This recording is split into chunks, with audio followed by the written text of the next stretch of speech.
समझ नहीं आ रहा अपने सैलरी इंक्रीमेंट का क्या करूं। बेटा इतना क्या सोच रहा है, अपने म्यूचुअल फंड्स के एसआईपी का टॉप अप करा ले। This is the right time. क्या समझ में नहीं आया? बेटा इतना क्या सोच रहा है, अपने म्यूचुअल फंड्स का एसआईपी टॉप अप करा ले। This is the right time. आप समझा?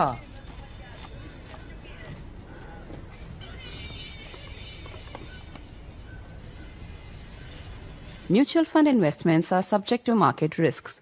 Read all scheme-related documents carefully.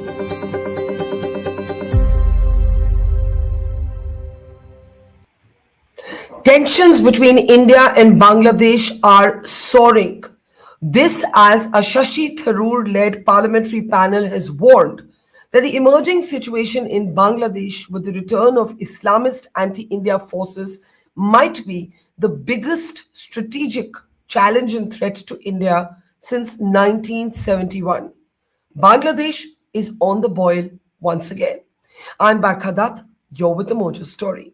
On the program today, we look at the fallout for India's strategic interests as Bangladesh becomes a ticking bomb once again. This time, it is the death of an anti-India student leader who died 6 days after he was shot. Anti-India Islamist forces have taken over the street protests. In the last few hours, we have seen Bangladesh slip into some sort of anarchy almost, as cultural institutions and media houses, prominent newspapers of Bangladesh have in fact been burnt and torched. A Hindu man has been lynched. India has, in the last 2 days, summoned the Bangladesh envoy and protested the deteriorating security situation around its missions and the residences of its diplomats. Meanwhile, protesters are trying to march towards the border in West Bengal.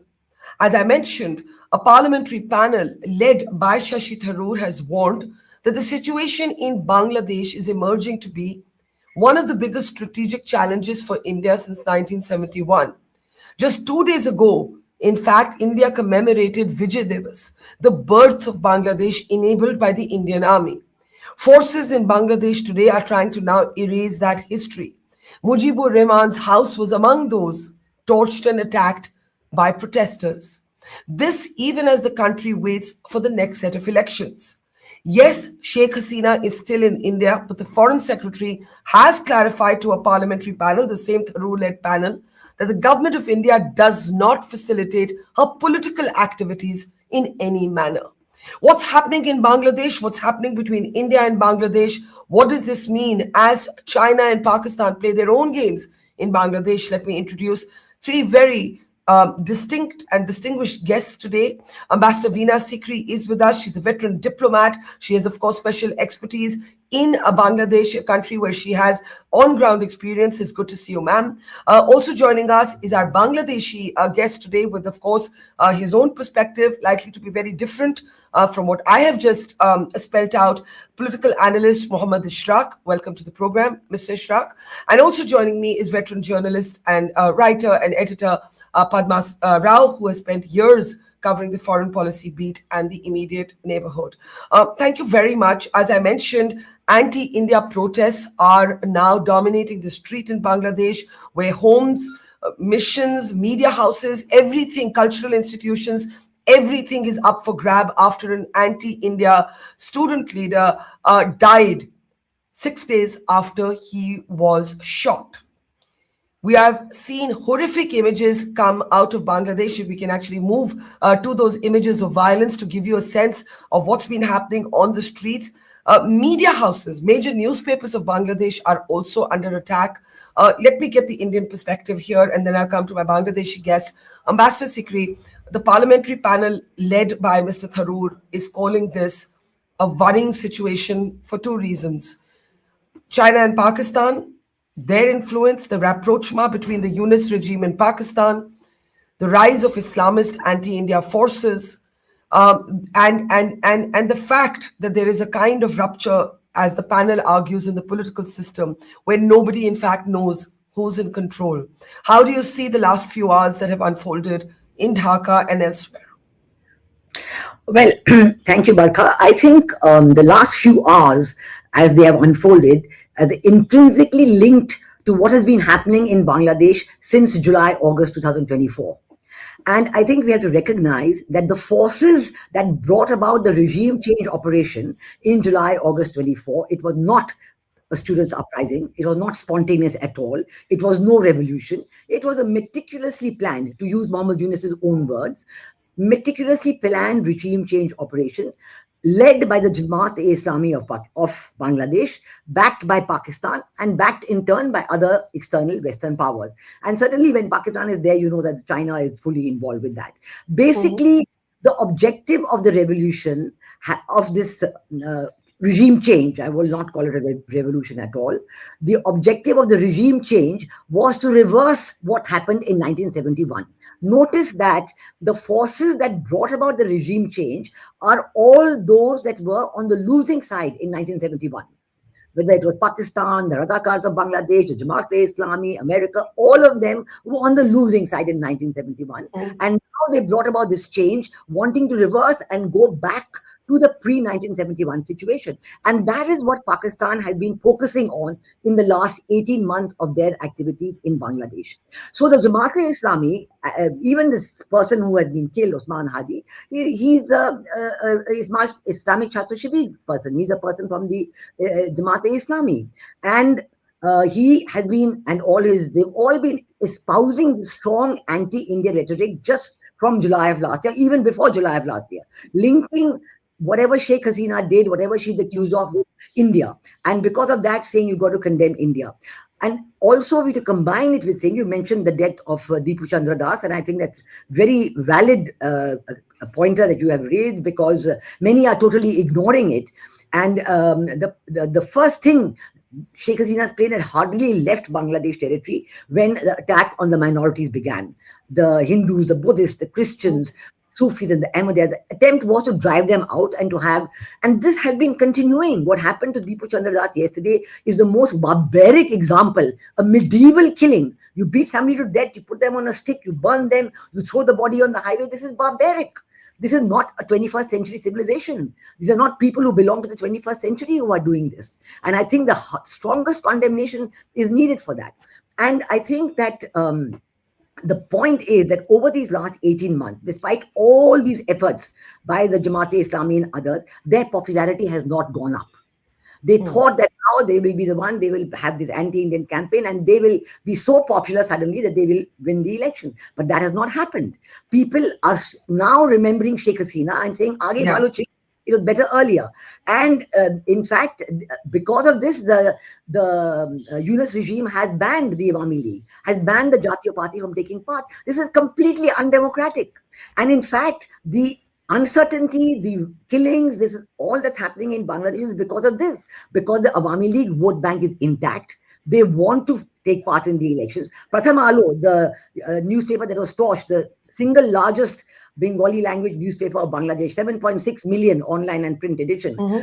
This newspaper published a national opinion survey a few days ago saying that 70% of those surveyed want the Awami League to participate in the elections. It doesn't mean 70% vote for Awami League, no, but it means that the people want a free, fair and inclusive election. Without that, this instability will continue. Without that, this instability will remain. And this is, in fact, something that has to be recognized and which the Yunus regime is deliberately trying to avoid recognition of. The control of the media in Yunus's hands is complete.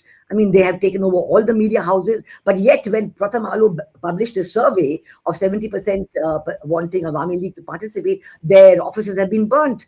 So this kind of, I would say really retrograde violence and absolutely knee-jerk reaction, wanting to force everybody to one point of view is not, and the moment Osman Hadi was shot, the Indian High Commissioners called and said India has something to do with it. India is being blamed in minutes, as if, this is just something, no investigation, nothing, saying India did. Obviously, we denied it. And in fact, we again said, please have free, fair, and inclusive elections. The Indian government, MEA, called in the Bangladesh High Commissioner 2 days ago and told him also in no uncertain terms that this kind of anti-Indian rhetoric, this kind of blaming India is not correct. Immediately after that, the mob started marching onto the Indian High Commission in Dhaka. They marched onto the Rajshahi Assistant High Commission, Khulna Assistant High Commission, and yesterday night, the Chittagong High Commission. And in fact, they had to be pushed back with tear gas bombs by the police, and the army is there now. So this kind of whipping up is not leading to any solution. In fact, all we are saying is, please have inclusive elections. Let me give you the example of Rajapaksa, regime change operation in Sri Lanka. Rajapaksa government brought down, very popular, strong government brought down, but in the elections, they were allowed to take part. Of course, they didn't get votes, fine. Somebody else got elected, that's even fine. So that is why to have, and now you have a stable Sri Lanka, you have a stable situation there. So I think that this is the only answer, and it has to be recognized. And everybody has to recognize that the majority people, Bangladesh, the Awami vote bank is intact. Perhaps other people who don't like Sheikh Hasina, but who still believe in the liberation war values, they also, want free, fair, and inclusive elections so that the situation can normalize and you can get back to a democratic lifestyle, which all of them want. People realize that the 15 years of close cooperation between, Indian government and Sheikh Hasina's government, she respected our security red lines on Northeast Indian insurgent groups, and in exchange we got a whole array of cooperation and full economic growth. Today they are bringing back the Northeast, throwing a map saying we want to take over Northeast. Mohammed Yunus goes to China and talks about saying, come to Bangladesh, we will show you we are the only ones who have access to Northeast. Deliberate statements to incite the Northeast And Indian. it's important to note that the student leader who has died is actually somebody who would share a map of this so-called Greater Bangladesh.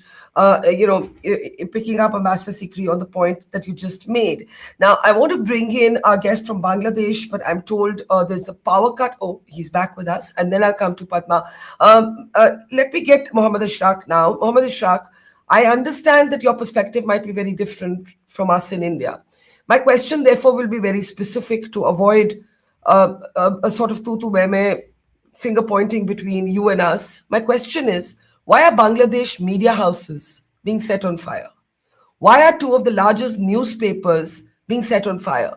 Whatever be the differences of opinion between a section of those on the street and us here in India, why are newspapers of Bangladesh being burnt by protesters? Is anybody in charge? Who is in control of these protests? What is happening?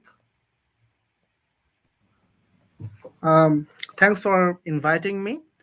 You have asked a very pertinent question, but I am afraid that I cannot divulge all the information or my perspective in full, partly because the political climate will not approve, and also partly because there are security concerns. Ever since the revolution, I have been facing death threats, especially after my dear friend Hadi was shot. I have been receiving death threats from Awami League activists who have been fled to India. They have also targeted my family. They have published my address. So there are these concerns as well. You have asked why the media houses are being attacked and who is in control of the protests. But before we can answer that, we have to understand who is controlling the state machinery. If you see, there are multiple power corridors, so multiple centers of power. On the one hand, you have BNP. On the other hand, you have Jamaat, two poles that have emerged in the post-revolutionary scenario. I would like to use this moment to disagree with what Ambassador Veena Sikri said. The revolutionary forces, they were not all on the losing side in 1971. In fact, BNP was formed by Ziaur Rahman, who declared the independence of Bangladesh in March 1971. He was on the winning side as much as one could be in that side. So I think BNP would take a great offense if you either call them that they were not on the winning side, or or that they were. I think Ambassador Sikri has an interjection, but before that, if I may just ask you one thing, just one thing. You said you cannot divulge everything because the security climate does not allow you to do so. My question to you is simple. If you do not feel safe in your own country, why would our diplomats from our country feel safe? Why would religious minorities feel safe? You know, if you who is aligned, as far as I understand, to those who brought down the Hasina regime and support the Yunus regime, so you are on the side largely, broadly, of the current political regime.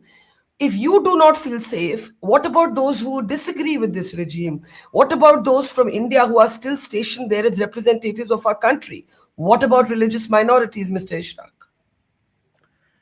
Yeah, so Hasina has been talking to people from India, and she has been inciting violence. She has been directly giving threats.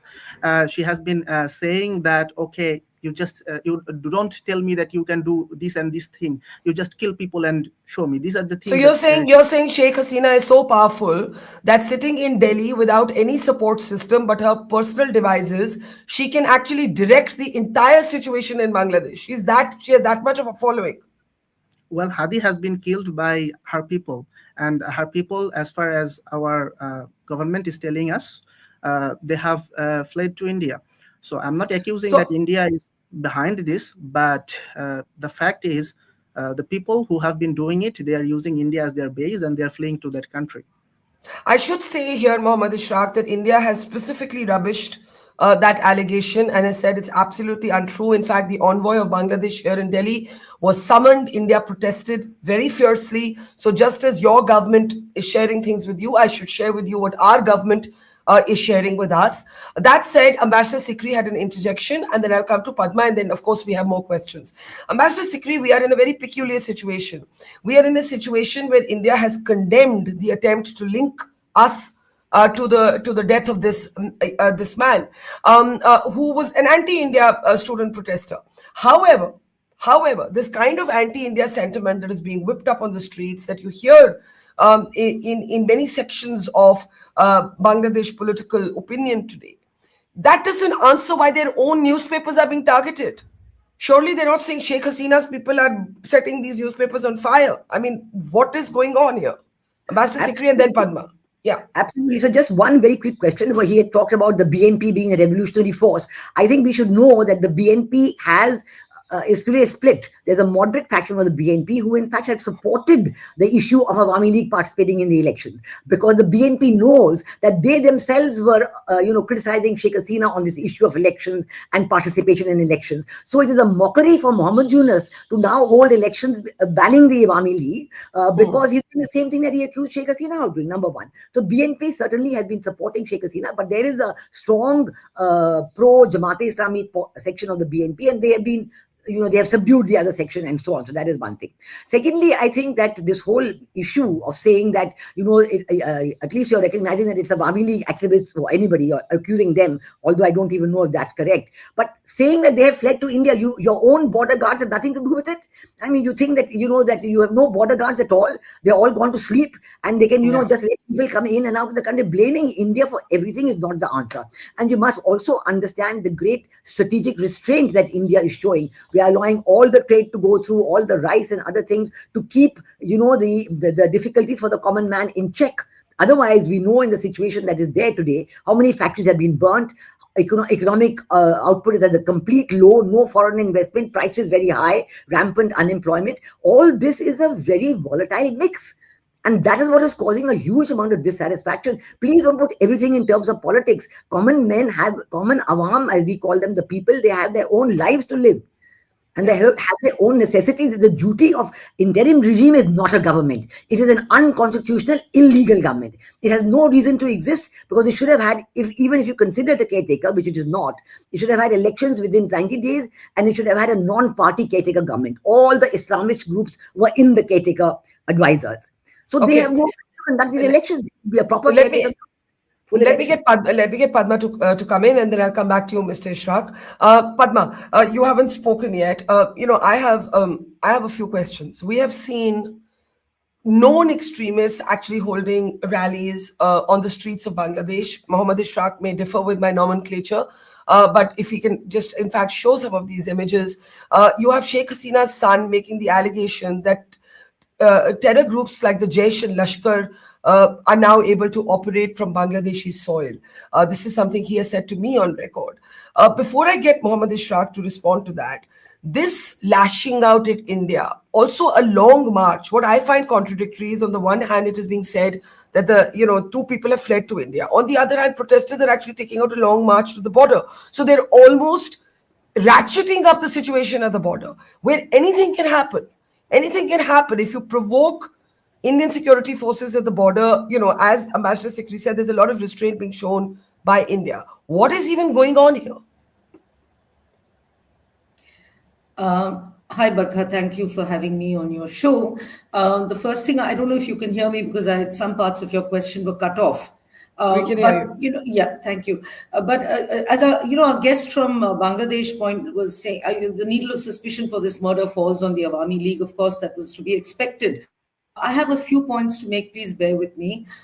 Coming from an army family which was part of the Indian liberation of Bangladesh and the surrender of Pakistan, months of blackouts and air raid sirens and all that in 1971, I really can't help feeling annoyed and hugely disappointed with what is happening in Bangladesh and this blame game that they've launched into against India. I feel that this is a generation in Bangladesh that neither knows nor particularly cares about the fact that if it were not for India, they would still be a part of Pakistan and still downtrodden by Pakistani Punjabis and Sindhis and whoever rules the roost there.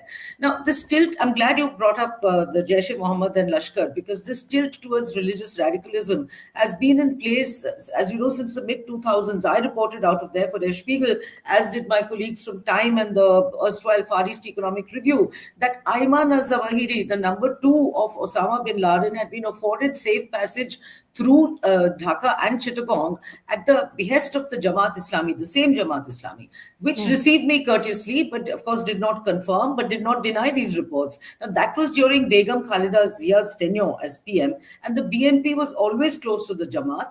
Certainly there are certain moderate factions now, which reads automatically as close to Pakistan, and it has always been anti-India. Now, I see this murder and the needle of suspicion tilting towards the Awami League slightly differently, though I can understand why it's tilting towards it.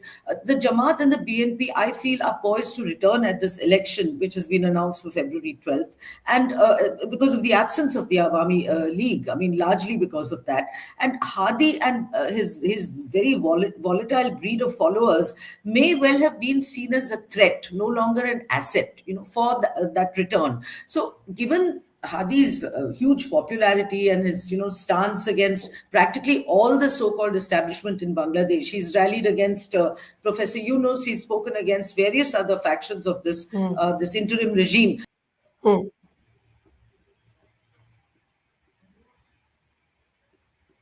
Get rid of someone who represents a huge political threat at the election in February, because you remember he spared nobody from criticism. Just to come back to what the Jamaat Secretary General is quoted as having said recently, Pakistan surrendered to India, not to Bangladesh. Bangladesh is still a province of Pakistan. Ghulam Parvar said this. So I feel that all events of the past days point towards an Islamist coup d'etat, if you like. It is inevitable that Yunus will be removed, and in all likelihood, the BNP, propped and significantly supported by the Jamaat again and other Islamist groups, will also come to power.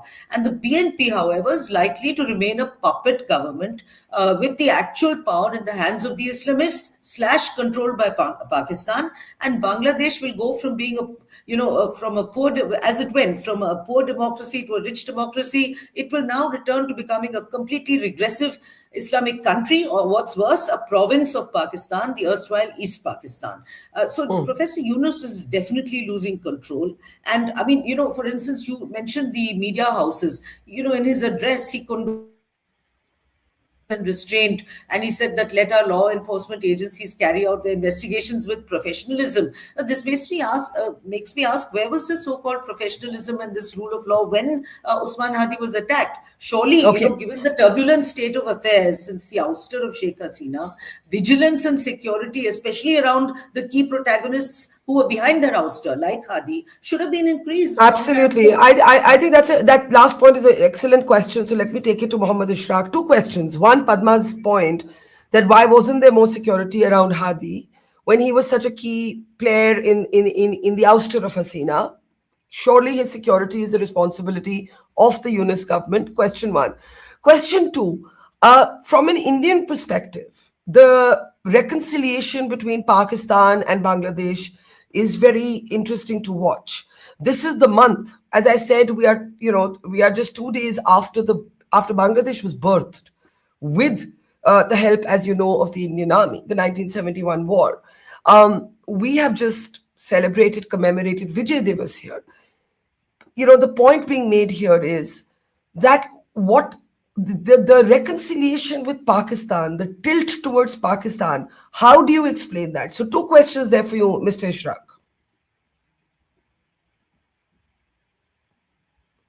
Well, I think he was mentioning to us problems with his electricity. So I'm sure he'll rejoin and maybe take those questions. Yeah, Padma, you have a sentence there, and then I want to go to Ambassador Sikri. Yeah. Yeah, I just wanted to say that we shouldn't forget that there are so many. I mean, of course, the Awami League is being blamed, but there's also, it could have been Pakistan itself. You combine Islamist radicalism and India bashing, and what you have. This is a perfect breeding ground for Pakistan to stage its mischief and its thousand needles policy, from around the region. And if you look at the tensions in Myanmar, Barkha, and beyond, for instance, the recent face-off between Thailand and Cambodia, one can, certainly sense a China hand behind it, as the MEA has implied, if not stated outrightly. Absolutely. And I think the parliamentary panel report actually flags specifically the role of China and Pakistan in what's happening in Bangladesh today. Mr. Ishraq, now that we have you back, if you'd like to respond, how do you see this reconciliation process with Pakistan? And, Padma was saying, how do we know Pakistan isn't fomenting trouble or China isn't? It would suit them perfectly. Their aim would be to drive a deeper wedge between New Delhi and Dhaka. Okay. So I have to unpack a few things. First of all, Ms. Padma was saying that the Secretary General of Jamaat has said that Bangladesh is still a province of Pakistan. This is not factually correct. What he was referring to was that Bangladesh has become subservient to India. Yes, it is true that without India's help, Bangladesh might not have gotten its independence. Might not have. I'm not sure if that is the case. I mean, no one knows with certainty. We can't rewrite history now. We can't rewrite history, Mr. Ishraq. No, there are lots of facts. Our army went to war for the birth of your country. I think we should respect the 71 heroes. I would find it very problematic to allow you to say that. While I believe in a democratic space, the images you see on your screen is the surrender of the Pakistan army to the Indian army. 93,000 prisoners of war were taken from Pakistan. If this war had not been fought by my country's military, your country would simply not exist today. I just cannot allow the erasure of this history. I think the freedom fighters in my country would object to the idea that without India's help, that is the decisive factor. So if you say that India was the decisive factor in Bangladesh's independence from Pakistan, I think they would object to that. I'm only referring to that. I'm not saying. I think East Pakistan would still exist and Bangladesh would not. It's quite clear. Okay. I have to agree to disagree here because I'm not. All right. I'm saying it's one of the possibilities, but there might be other possibilities. I'm just saying it's a disservice both to those who fought for your country's birth, but it's a big disservice to our country's army because it was not our war and we still fought it and we went to war and we enabled the birth of your country. So I think that acknowledgement, whatever other differences you may have with us today, I think that acknowledgement, and to not have that acknowledgement, is a complete rewriting of history and a complete disrespect to men who went to war for Bangladesh. I think we'd be calling it East Pakistan today if 1971 hadn't happened. Look, there are two things here. First one is, I'm not saying that Indian army did not play any role. My point is whether its role was the decisive factor.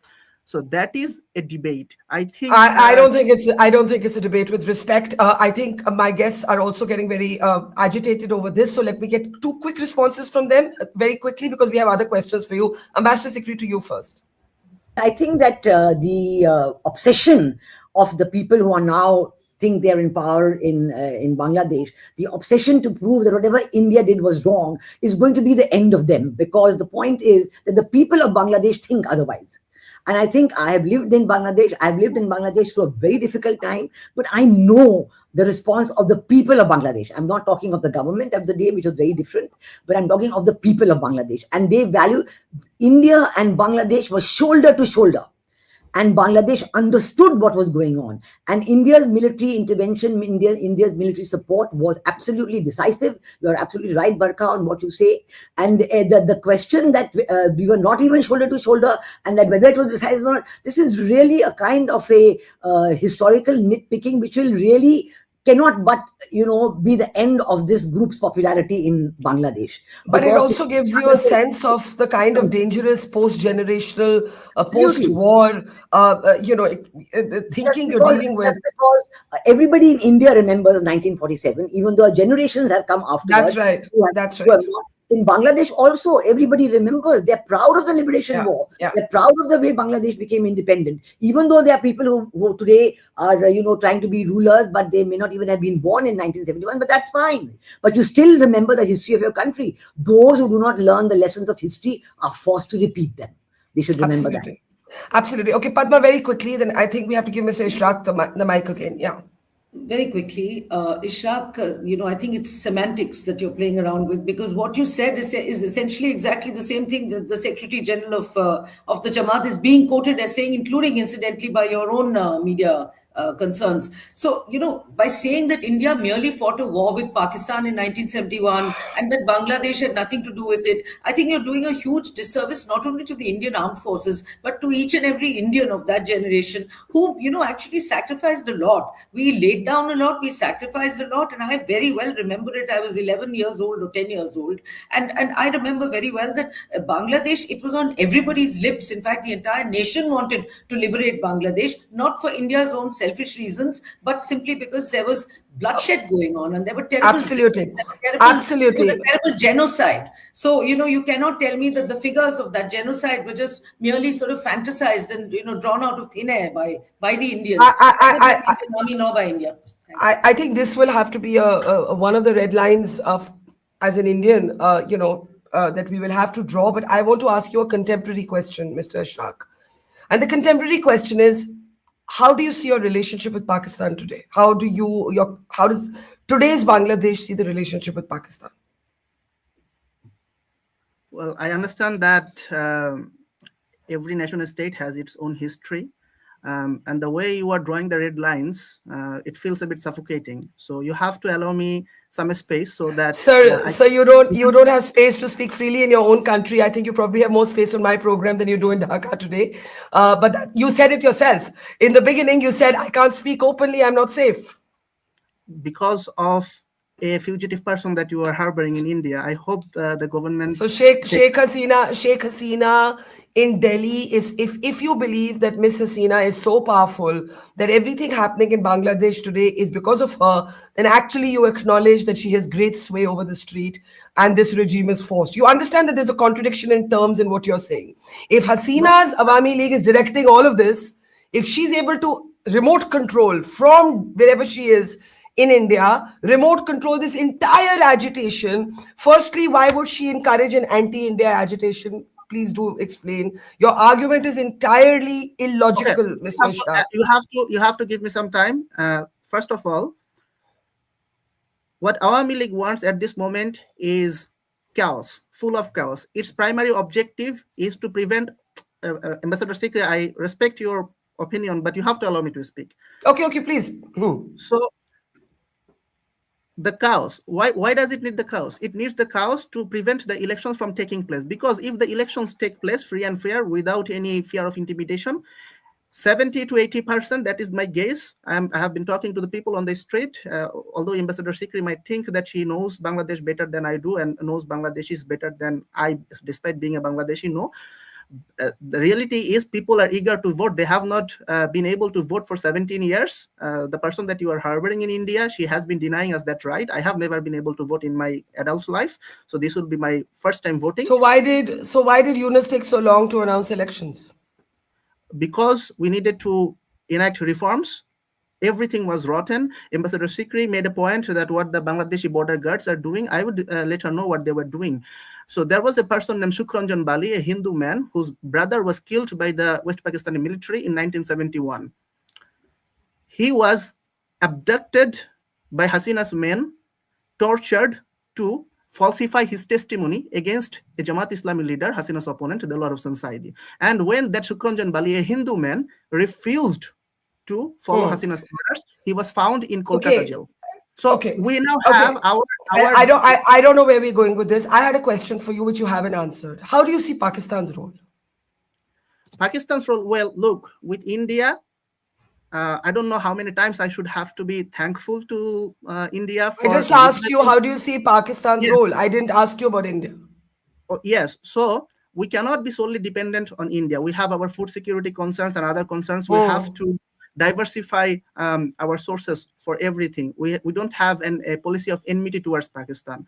So if South Asia needs to when you say we do not have enmity towards Pakistan, who's the we in that? Certainly Bangladesh. And you mean this? Okay, let's take that last comment. We do not have enmity with Pakistan. We have to diversify our dependencies. We cannot depend only on India. Let's get comments to that. Padma, I'll start with you. You know, it's easy to brush off the years and decades of dependency that you have had. Before, ironically, it was under the Awami League's Sheikh Hasina government that Bangladesh came to its sort of economic, came into economic prosperity. We've all traveled there. We've witnessed a lot of changes. There may have been a lot of negatives, and you are well within your right to criticize the negatives of a government and as a citizen of Bangladesh to say, to reject this party. But I am really wondering how you can speak of democracy, Ishraq. You said, you want to have a free and fair election. What democracy? Your biggest party is banned from contesting. The fledgling party's leader, highly popular leader, has been bumped off. Okay, he's been killed.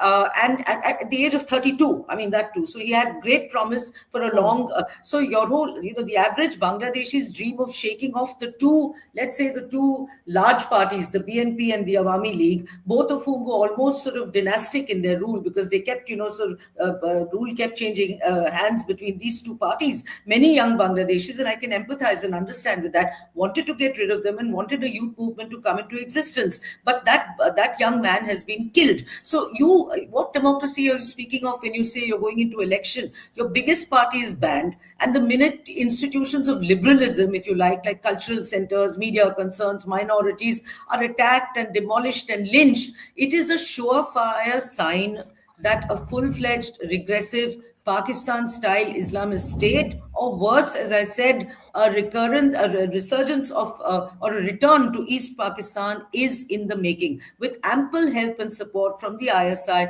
from Pakistan, and with the shadow of China hovering in the background. That is clear to everyone. So you cannot say that it's a democracy because you're certainly not going into a democratic election. Okay, I have to give Ambassador Sikri the last word, but I'll allow Mohd Ishraq a rebuttal there. Or actually, let's look ahead. What is your expectation given this from the election? And do you believe it's fair that the Awami League is banned from participating? Because after all, if she's so wildly unpopular, the people will reject her. Well, first of all, we do not allow terrorist factions like Hizb ut-Tahrir, Al-Qaeda, and other terrorist groups to participate in election. No country, no democracy in the world does that. We do not allow, and we should not be allowing foreign agents to participate in our election. I am not pointing any fingers. Well, I'm asking you about the Awami League. Do you think that all of the entire Awami League is a bunch of foreign agents, the entire party?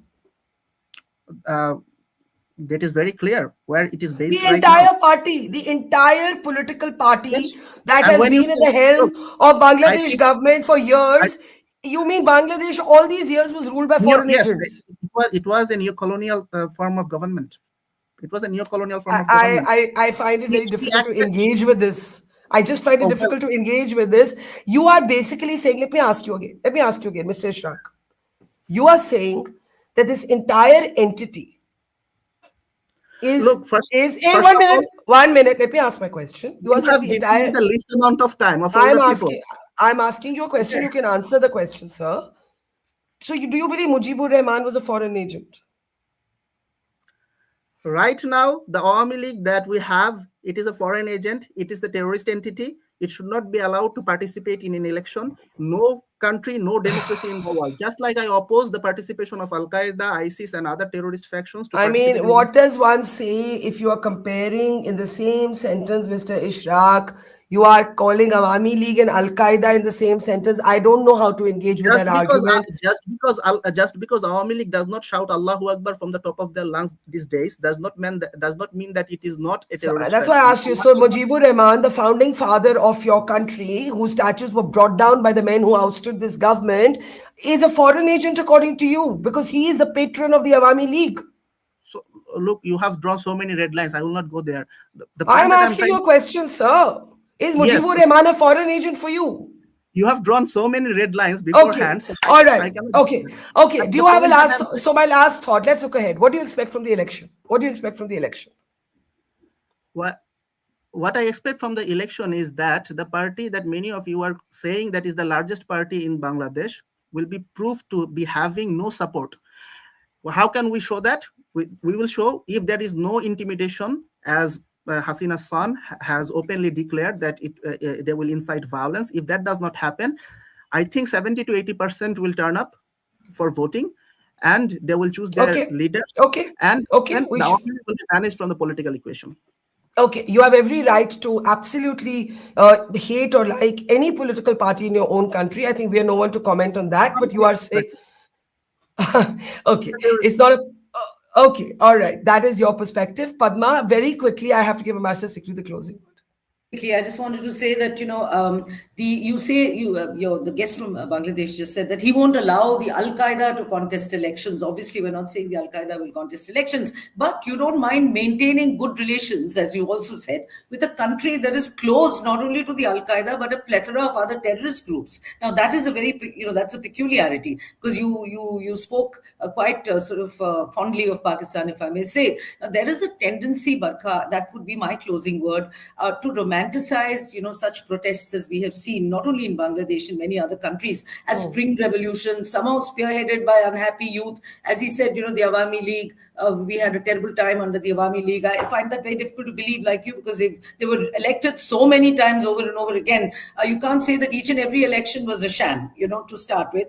And I cannot romanticize these protests any longer. I feel that as far as Bangladesh is concerned, that cuteness, that awe factor is long over. We are definitely headed towards complete anarchy, and I feel sorry actually, because it's one of my favorite countries in this region, and the people are wonderful, but somehow they're being led up the wrong garden path, and I hope somebody comes to its rescue before it's too late. Okay, Master Sikri, closing comment. You have to close after that. Yeah. The issues that your very distinguished panelist from Bangladesh has said, all these issues, whether he calls Awami League a dictatorial, a fascist, and no freedom of speech, and I'm threatened, all this is exactly what Muhammad Yunus, backed by the Jamaat Islami, has been doing for the last 18 months. There is no security in Bangladesh. Even the ordinary professors, even the ordinary teachers, whether they are, the Hindus, of course, have been just surrounded by a mobocracy and forced to resign, leave their jobs. But even the Muslims who are there, they are in fear of their life. They're sending, they are so scared of what is happening there. The media houses have been taken over. There is no media freedom at all. And the absolutely media people in jail, hundreds of people in jail. And the minorities, Chinmoy Das, in jail for 1 year. So everything that he's saying is actually applies for what has been happening for the last 18 months. Complete absence of freedom, complete absence of democracy, and the love for Pakistan is, of course, motivated by the Jamaat Islami, because the Jamaat Islami has always been the A team of Pakistan in Bangladesh, right from the East Pakistan days, right from the time that Maulana Maududi founded the Jamaat Islami, about 80 years or more than 80 years ago. So I think that it is that Jamaat-e-Islami that is forcing, or in fact will only have speakers who will come on your panel who will say that same thing, because they have been living that and wanting that for the last 54 years. We do know that Jamaat-e-Islami on its own never got more than 5 to 10% of the vote in any election. To say that every election in Bangladesh was, absolutely undemocratic is ridiculous. Sheikh Hasina in 2009 was elected in an army-run election, because they had an army-backed caretaker government for 2 years, and Sheikh Hasina got 3/4 of the vote. And Jamaat-e-Islami, by the way, the reason that it was a court case was fought in Bangladesh, and the reason why the Jamaat-e-Islami was not allowed to participate, because the Jamaat-e-Islami does not accept the constitution of Bangladesh. They say that the Quran is higher than the constitution of Bangladesh, and so we will not accept the constitution of Bangladesh. So a party which does not accept the basic document of a country and then claims that, this is the kind of country we want, this is absolutely worrisome for the people of Bangladesh, because the people of Bangladesh are very proud of their history and their own achievements and what they have been able to achieve. Well, I will say that the sort of pull and push of this very conversation gives you a small glimpse into how volatile the situation in Bangladesh is. It's a powder keg. It's a ticking bomb. For India, it is a kind of calling for a reset of a strategic policy, of foreign policy, because as a parliamentary panel led by Shashi Tharoor has warned, what is happening in Bangladesh may pose a security challenge that is the biggest since 1971. We are very close to the anniversary of the war that birthed Bangladesh, and the attempt by certain quarters in Bangladesh to even rewrite that fact, I think, tells you everything that you need to know. For me, that is the bottom line. We leave it there. To Mohd Ishraq from Bangladesh, to Ambassador Sikri, to Padma Rao, always a pleasure. Thank you. See you tomorrow. It's great to see you here. Thank you for watching our work. If you haven't subscribed yet, don't forget to click the bell icon and subscribe to Mojo Story and support independent, robust journalism.